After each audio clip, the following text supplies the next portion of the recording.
kitchen. We're gonna make meringue.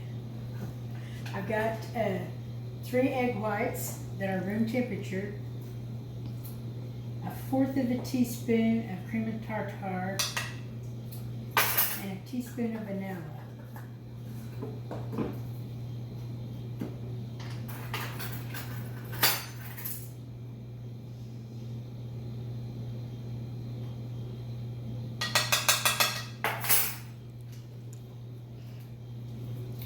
Okay, now we're going to beat it on high until soft peaks form.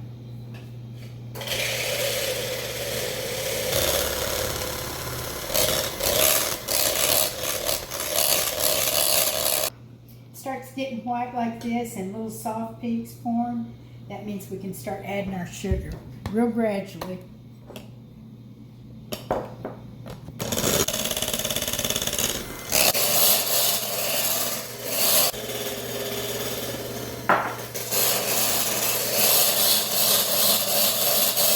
See, peaks are starting to form. I'm going to keep adding the sugar here. We get it all in.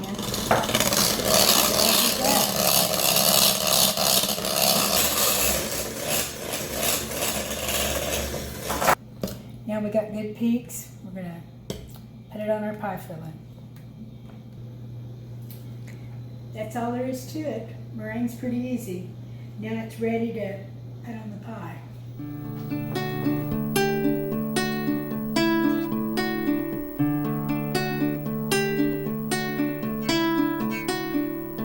Mm-hmm.